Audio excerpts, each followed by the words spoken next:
putting aside the debate over whether censorship is a violation of free speech, when it comes to cutting content from certain video games, there are some examples that are more or less no-brainers. I'm not saying I necessarily agree with the decisions that are often made, but I can at least understand why certain nations choose to censor games that contain extreme violence, such as Manhunt, those that take the adult themes a bit too far, like GTA's Hot Coffee, or titles that seemingly set out to shock everyone and their grandmothers in the name of satire. Yes, South Park Stick of Truth, we're talking to you. But to go so far as to outlaw certain video games entirely is a bit more baffling, in most cases anyway, and it's those that we're taking a look at today. From wrongly perceived threats of terrorism to depicting countries in a way they don't want the world to see, there have truly been some insane excuses for games not being allowed to see the light of day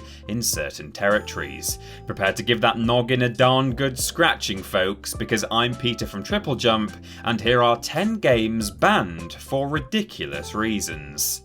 Number 10. Dragon Age Inquisition, banned in India. Dragon Age Inquisition was very well received upon its release, with players praising everything from the story to the world and all that lay in between. We should say most players though, because unfortunately, gamers in India are unable to experience the fantastic RPG as it was banned prior to its release by the Indian government. But why, I hear you cry? Was it horribly violent? Were there naughty words in it? Boobies, perhaps? No, dear viewer. The game never saw the light of an Indian day on the basis that it allows those playing as a male protagonist to enter into a romantic relationship with a character named Dorian, who is also male. Ooh, gross, am I right? No, I'm not. At the time, EA released a statement citing, quote, local content laws as the reason it would not be distributing Dragon Age Inquisition in India. However, further digging unveiled that a draconian law from 1861, which criminalises homosexual relations, was the true culprit behind the ban. And at the time of recording this video, it's still impossible to purchase a copy if you're in that part of the world. Oh dear. Number 9. Saints Row 4, banned in Australia. In recent years, the Australian government has been under fire on numerous occasions for coming across as somewhat of a nanny state when it comes to its censorship habits around video games. And whilst you can see sense in some of their decisions, there are one or two that leave even the great minds at TripleJump somewhat perplexed. We definitely acknowledge, of course, that Saints Row 4 has some, shall we say, colourful moments that you wouldn't want your nan to see. From the player's ability to get it on with their crewmates at will, to the sex appeal slider in the character creation suite, there are a number of risque goings-on in the game that definitely raise an eyebrow or two. But as it turns out, these weren't specifically the issues that Australia had a problem with. No, the proverbial line was apparently crossed with the introduction of the alien anal probe, a weapon that can be best described as a dildo sword. The Australian government issued a ban on Saints Row 4, stating that it believed the context of the game did not justify the inclusion of such an item, and that it could be construed as inciting sexual violence. Ultimately, the developers reworked some of the code for the Australian version, and the ban was lifted, so everyone got their happy ending. Oh, poor choice of words there. Number 8. Football Manager 2005, banned in China. It may be somewhat of an understatement to say that there are some deep-seated conflicts between the government of China and the peoples of Taiwan, Hong Kong, and Tibet. Without diving too deeply into the intricacies of East Asian politics, the independence of the aforementioned regions has been disputed by China for many years, while many of the inhabitants, as well as the wider international community, consider them to be countries in their own right. So when Football Manager 2005 was was released all the way back in 2004, the inclusion of Hong Kong, Tibet and Taiwan as independent countries in international editions caused a massive stir amongst the Chinese government, who were outraged by the move. They claimed that the game was harmful to China's sovereignty and territorial integrity. This is a football management simulation we're talking about here. They also stated that the title was strongly protested by their nation's gamers, so they banned it outright, despite the assurances of the developer that the version in question had not been translated into Chinese for that very reason. The government went on to impose fines upon individuals found to be in possession of copies of the game, and even went so far as to threaten the revocation of business licenses for vendors who were found to be selling Football Manager 2005 in their stores. A little bit far, in my humble and admittedly British opinion. Number 7. Counter-Strike, banned in Brazil. We all do bad things sometimes, but if the children's bedtime stories my father used to read me have taught me one thing, it's best to own up to your mistakes if someone else brings it up in conversation. Unfortunately, it appears that the Brazilian government were not read the same bedtime stories as me when they were little, if the release of Counter-Strike is anything to go by. Counter-Strike dared to represent favelas within the game, which, for those unaware, are the shanty towns built on the outskirts of cities like Rio de Janeiro by people who are in such dire poverty that they can't afford to live anywhere else. The government of Brazil weren't all too pleased about this though, as they felt that the depictions of the favelas made the country look bad. Rather than taking a long hard look at themselves in the mirror though, the Brazilian government instead decided to just ban the game, because that's the solution, isn't it? Spend time and resources on the prohibition of a video game rather than try and solve the actual problem. Number 6. Far Cry 3, banned in Indonesia. We have all, at some point in our lives, bemoaned where we live, whether it's the general drabness of the place, the lack of things to do, or Stinky Steve that hangs around near the school and tries to sell knockoff Reebok trainers to teenagers. Everywhere has one issue or another. But it turns out that if you publicly decry life in Indonesia, and keep an eye out because this won't be the last time you see them on this list, their government gets a wee bit touchy and issues a ban on your video game, a fact which the developers and publishers of Far Cry 3 found out all too late. With the game set in the general area, what Indonesian authorities took offence to was the overall depiction of the living conditions in the country. Presumably due to the implication of constant violent attacks, kidnappings and murders, all at the hands of local pirates, those in charge decided that it would be best if the game never crossed its borders, although the locals could always pirate it if they wanted to. Sorry, a bit close to the bone. Number 5. Mark Echo's Getting Up, Contents Under Pressure, banned in Australia.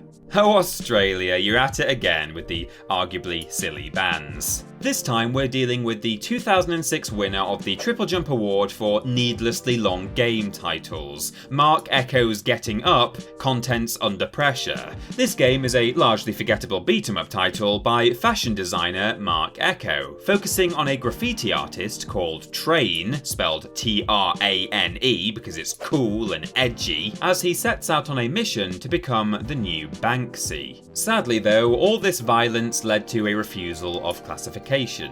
Oh, hang on, no, it's not that. It was the alleged promotion of vandalism and illegal graffiti that meant the Australian gamers couldn't pick up a copy of this title. The graffiti haters amongst you might think that banning a game for this reason is no worse than banning it for video game violence, but what we think is strange here is that other games of a similar ilk, such as Jet Set Radio, passed by the censors with nary a batted eyelid, which led to confusion all round, especially from Echo himself, who was reported to be disappointed by the move. I think I would be too. Despite all this, however, clearly someone had a change of heart about the decision eventually, as the game has been available for purchase on Steam in Australia since 2013. Ah, I love a happy ending. Number 4. Injustice: Gods Among Us, banned in the United Arab Emirates and Kuwait. Now, to a certain extent here, we are looking at a bit of a wildcard entry, and here's why. You know us here at TripleJump. We like cold, hard facts, but just occasionally we do have to jump to some conclusions for the purposes of bringing you the hottest, freshest content. And so for this entry, we are having to use some educated guesses based on what we know. Upon its release back in 2013, the DC fighty button smashy title, Injustice Gods Among Us, was slapped with a temporary ban in the UAE and Kuwait, seemingly without reason. Puzzled gamers spent a great deal of time scratching their heads and speculating as to what the problem actually was. The obvious conclusion was of course the overall bloodiness or relentless violence within the game, or perhaps the somewhat revealing costumes of some of the female characters. However, though the actual motivation for the ban was never revealed, the game was rebranded as Injustice the Mighty Among Us and subsequently released in each region without any changes made to the aforementioned violence or revealing costumes. As such, it's believed that it was actually the term gods that caused the upset within the two nations. Either the notion that superheroes are comparable to the divine, the implication by the plural that there is more than one god, or simply having the word God written down in a video game title. God of War was originally banned in Saudi Arabia for this reason. Granted, when you account for cultural differences, this isn't necessarily the most ridiculous reason on our list, but it's interesting to see a game being banned for its title rather than, you know, the boobs and blood within the game itself. Number 3. POKÉMON, banned in Saudi Arabia.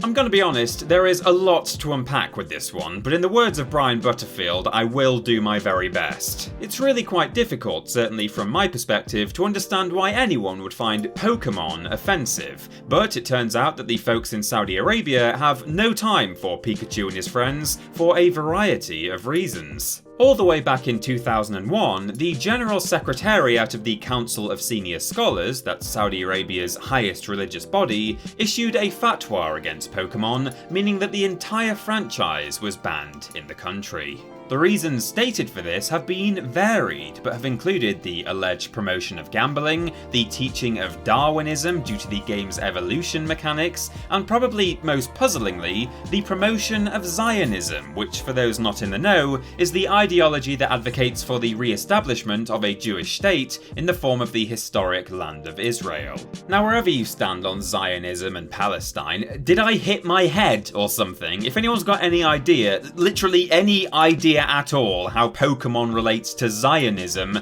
I would very much appreciate a comment down below. I do not understand. I think I need to lie down actually. Let's get through these last two entries. Number 2. EA Sports MMA, banned in Denmark.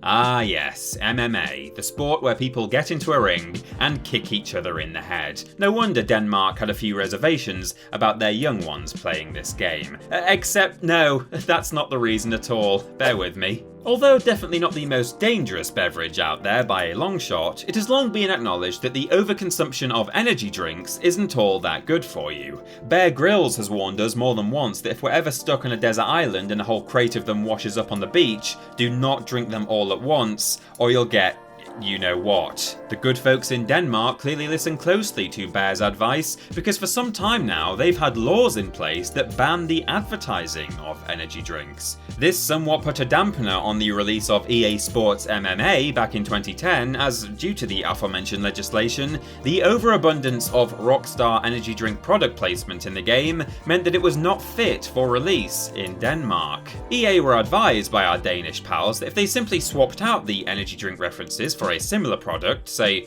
I don't know, Domino's Pizza, that still gives you rare, doesn't it? Then they'd be happy to allow the game's release. EA refused, however, throwing their proverbial Rockstar branded toys out of the Rockstar branded pram and thus preventing the Danes from playing, presumably in order to protect ad revenue. Putting profits before the fans? That doesn't sound like EA in the slightest, now does it? It's worth noting, of course, that energy drinks are still causing issues for video game releases to this day. Ubisoft's upcoming Gods and Monsters has recently undergone a name change because of a cease and desist by Monster Energy. And then again, if they'd gone ahead and released it as Gods and Monsters, probably would have been banned in the UAE, Saudi Arabia and Kuwait for the word God, so dodged a bullet there, really. And number 1, Tom Clancy's Splinter Cell, Pandora tomorrow, banned in Indonesia. You know what they say, just because you're paranoid doesn't mean they aren't after you. But also, it doesn't mean they are after you, and the latter definitely applies in the case of the Indonesian president, as we'd like to assure him that neither Tom Clancy, Ubisoft, nor anyone else involved with the production of Pandora tomorrow was ever plotting anything against him. Here we go. That's right, the antsy folks down at the Indonesian government strike once again with their ban on the runner-up for the TripleJump award for needlessly long game titles, Tom Clancy's Splinter Cell, Pandora tomorrow. The game is set in Indonesia and features a radical Indonesian guerrilla militia known as the Dara dan Doa. For reasons that are apparent to no one in the TripleJump office, nor indeed anyone who's ever come into contact with this bizarro chain of events, the Indonesian president assumed this was intended as a personal threat to him and his administration, and outright banned the game. Madness. We can only assume he did it on February 29th of that year, because that is certainly one massive leap. And that's our list, but what other ridiculous video game bans did we miss out? Let us know in the comments below. You can follow myself and TripleJump on Twitter here, and if you want to support the things you enjoy, then check out the rewards on our Patreon. Finally, don't forget to like the video, share it with your friends, and subscribe to the channel. I've been Peter from TripleJump, and thanks for watching.